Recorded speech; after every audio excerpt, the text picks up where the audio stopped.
Hi guys, welcome back to the shop. Hey, I just wanted to do a little short video to clarify the issue that I had yesterday when I did the video on the 72 Yamaha RT1 carburetor. I confused myself, and the reason I was confused is because when I looked at the float level, the float arm on that Mikuni carburetor, when I got ready to tell you, look for the witness mark for where the needle rubs on the float arm, I looked at it and I saw the witness mark on both sides. So that caused me to question what I was telling you. And I want to make sure that you get the straight scoop, the best that I can give you. I don't want to leave something just hanging out there. So I thought I'd do this little short video here just to clarify that and one other issue that I'm going to talk about later. But I was right initially when I said that with the carburetor setting on its top, that the lever tang should be up. And I'll show you why. And I explained it yesterday, and I told you what I thought, and I believe that's still what I think. So let me get you overhead here, and I've got a bunch of carburetors tore apart, and I'm just going to show you what I'm talking about. All right, guys. As you see here, I've got quite a mess. It's not a big deal. It's only about 16 screws or something like that. But I couldn't leave it the way I left it yesterday. I wanted to make sure that you had the best information that I could get you. And I tell you what, there's not very much information out there. I could not find one written article or written shop manual or anything that told me the direction of that. Now, the reason that I remembered and always did it that way was because these brass floats used to have that. And I've got one here, actually two here, with brass floats, and both of them are replacement floats. And they don't put that tang on them. And I'm satisfied that the reason that tang is on there and it goes up is to keep when the float is all the way down, to keep the needle from coming down far enough that it can get lodged in that seat. And I'm going to show you that a little closer. But this isn't going to help you much on the brass floats, because the replacements obviously do not have them. Now, I've got this one is just nasty as the dickens. I'm glad I opened that up. It's something I acquired not too long ago, and I'll be lucky if I can get the pilot jet out of that one. It's going to be soaked for a while. Anyhow, this is what we were talking about yesterday. And you can see this little tang right here on the float arm. And this is the right direction for this. Like I said, I could not find anything written. I went through Mikuni's website, everything that I could find on it. I did see a couple of other YouTube videos where they didn't talk about it, but they showed, while they were adjusting the float, this arm, and these tangs were all up. So this is not the one from yesterday. It's still on the bike, but this is off a 250 Yamaha enduro, and it's identical. It's just it's a little bit bigger carburetor. The throat on it is, but everything else is the same. And this is the correct way for that to be.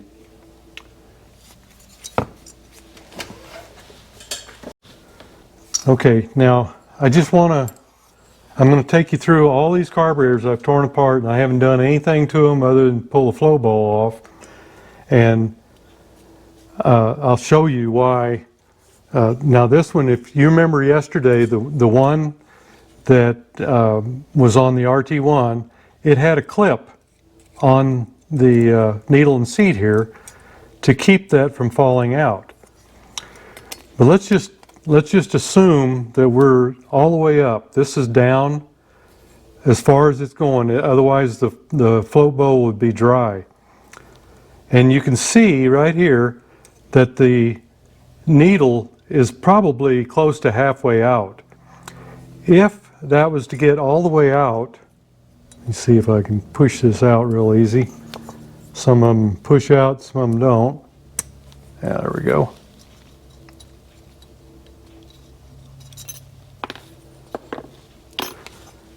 What I'm thinking is that once you get this out so far, you see how this can move like this? If that arm doesn't limit the amount of that travel of the needle, when it came down to the bottom like this and got cockeyed, and you put fuel in the carburetor, it could stay there. I don't know whether the float would have enough force to straighten that up and push it back up or not. But as long as the needle is up inside the seat, you know, at least halfway, it's not going to rock much. And as you fill up the carburetor, then it'll very easily push that up. Okay, now let's look at some of the other ones I've got here. This is off of a 74 Suzuki TS250. I mean TS125.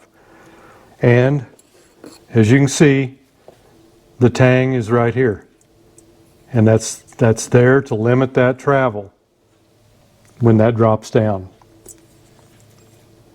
Okay, so that's a 74 TS125.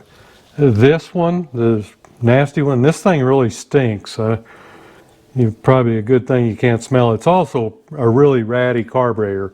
It's been beat up, but it's got good parts.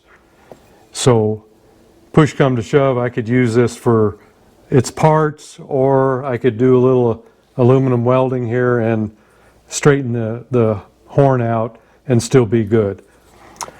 Again, right here, here's the arm, and it's pretty sticky, but there's the lever, or the tang, we'll call that.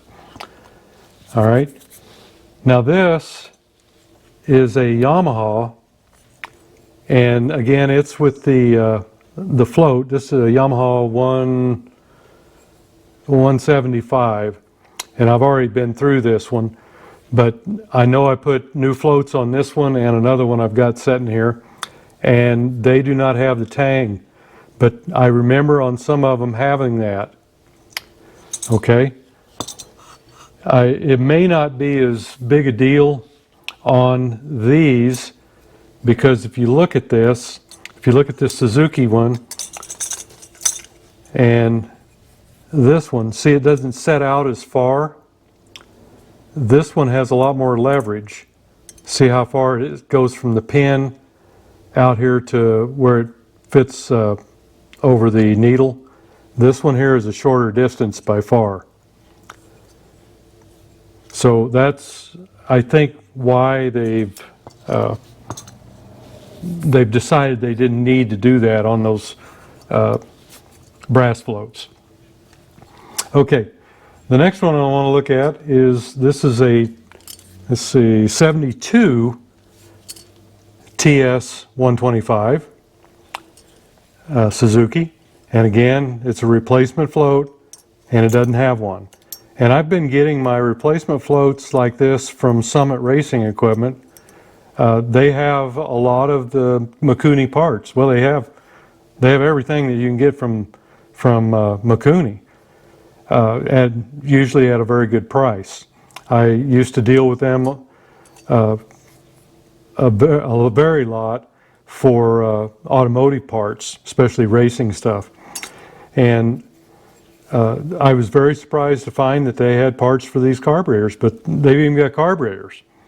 Now, the last one I want to show you is a brand new carburetor that I did buy from Summit Racing. And this is the one that I bought for the AT1MX. This is a 26 millimeter.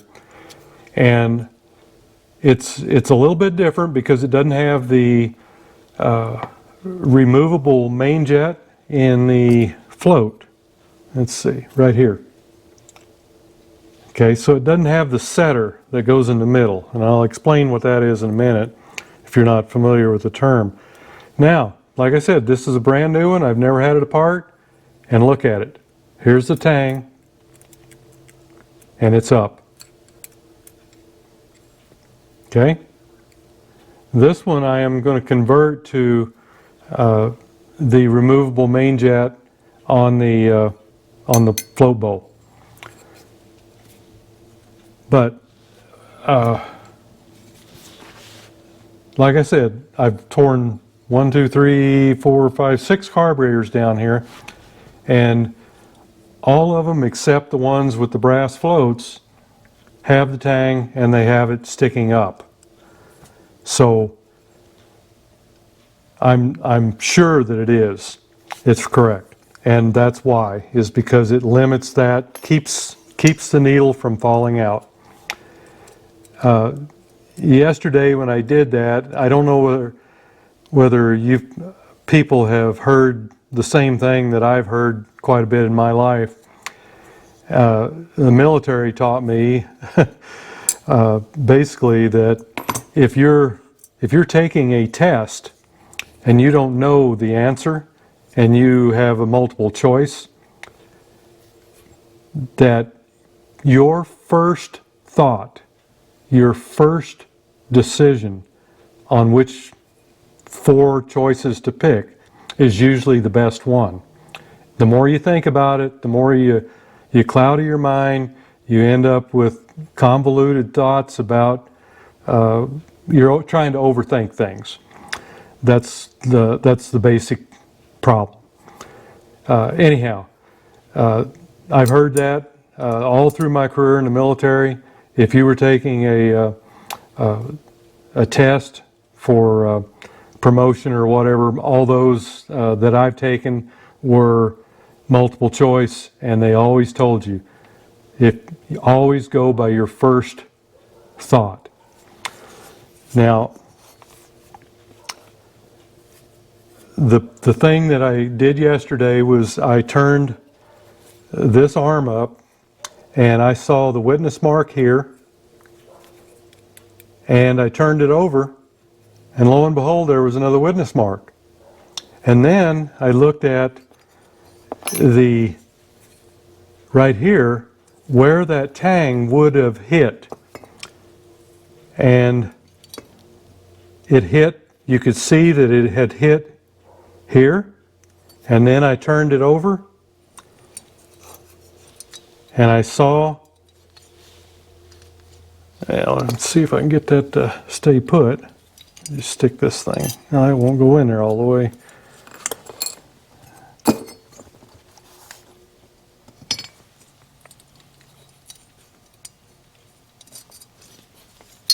Okay, and then I saw that it had a mark here also where it touched it.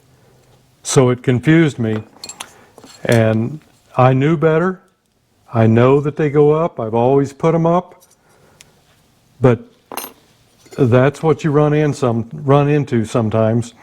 And I find myself a lot of times trying to, like I tell you, to be the best source of information that I can be on these videos, and I think about something midstream and I question myself. So that's a problem I've got, and I'm going to have to deal with it. But anyhow, today I'm rectifying the problem that I had yesterday, and I just wanted to make sure you guys had the straight scoop. Now, I've got one other thing I want to show you. Let me get prepared here. Okay, now this piece right here, when you have a carburetor that has the removable main jet in the float bowl, most carburetors start out life like this. The main jet is right here, and you have a access port in the bottom of the carburetor. Now, back in the 70s, 60s, 70s, when these bikes were coming out, believe it or not, I think primarily because of how they were mounted to the engine, they put those removable float bowls, or removable main jet in the float bowl. On this one, you will notice that it's mounted in a rubber manifold, and back here the air cleaner boot would go on. So it's easy to just loosen the clamps and sling it up, and then remove the thing, the cover here, and then go ahead and change your main jet. But most of these carburetors back in the day were flange mounted, so you couldn't do that. So what Yamaha and Suzuki, a lot of the manufacturers did, was they had Mikuni make these for them with the removable main jet down here. And in order for this to work, you've got to have a sealed, basically shaft for the fuel to move through. Not necessarily a shaft, more like a pipe. This hole that's in this is called the setter, S-E-T-T-E-R. The hole is not, this is not a jet. This is just a big hole. Gosh, that's probably a 350 or a 400 size jet. But this carburetor is running a 90. But that's what this does, is this piece goes down into the float bowl, and with that aid of that O-ring, it seals that up. And then you're drawing fuel from the float bowl through this hole right here, up through the main jet, right on up to through the carburetor. Now, I've been talking with one of my viewers, and we were talking about these setters and how you could use them from just about everything, within reason.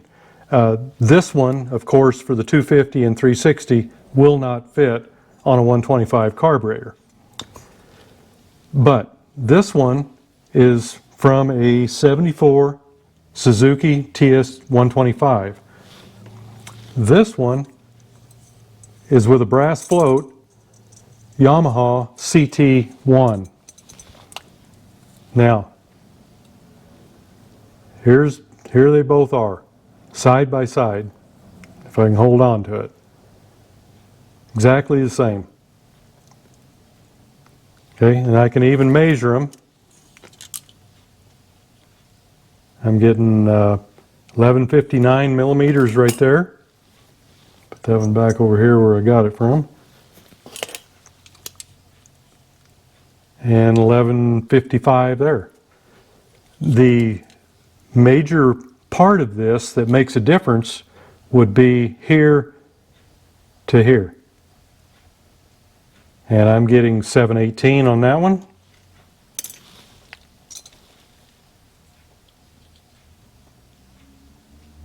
And just a little bit less on that one, 674.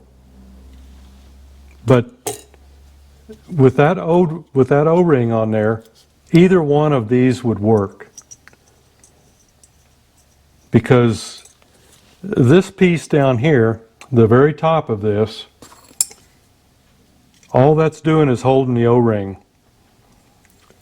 You could actually probably say the only part that makes a difference would be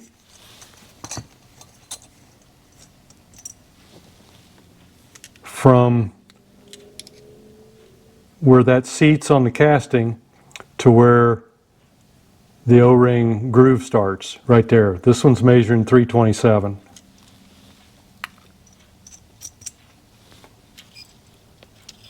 And the Suzuki one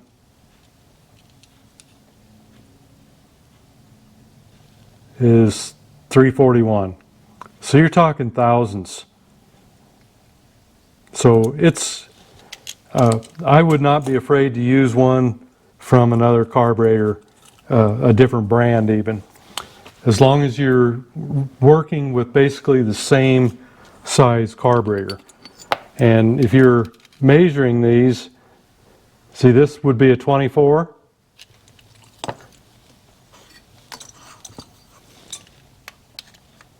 And that's a 24. So if you stay with pretty much the same parent size, you know, a 20, I'm not sure, but if you, at least with a 24, you're probably going to have the same length here if they've got the removable float bowl or main jet in the float bowl. Anyhow, I just wanted to mention that. We've been discussing this. I think his was actually missing, and somebody had put a main jet up here like this, but it had the removable float bowl here, or removable main jet in the float bowl. So in his case, the carburetor was drawing fuel right here, not down here in the hole, but just right here. You know, just not even probably halfway down. That's where it's drawing fuel from. This is not doing anything for him. So you've got to have this setter, and that's what they use, and that's what they call it. Lord only knows why they call it that, but that's what you have to have in order to marry up this type of bowl to this type of carburetor. If you've got just a main jet in where the setter goes, you're not utilizing this piece at all. It probably doesn't leak or anything, and it would run if you've got the proper size jet, but you just don't have the convenience of being able to remove it and change it here. Okay guys, that's all I wanted to tell you today. I just wanted to clarify the last video, and I think I've done that. If it's clear as mud, let me know, and I'll try something else. But that bothered me, and I just wanted to make sure you had the best information I could give you. So, so if you're in this situation, and again, the thing about taking a test, your first guess is the best. If you don't know the answer, your first guess is the best. I was taught that for 20 odd years while I was in the military, and it always treated me good. If I didn't know, the first one that I thought about, that's the one that got picked, and it did me well over those years. So anyhow, thanks for going along on the ride. We'll see you next video.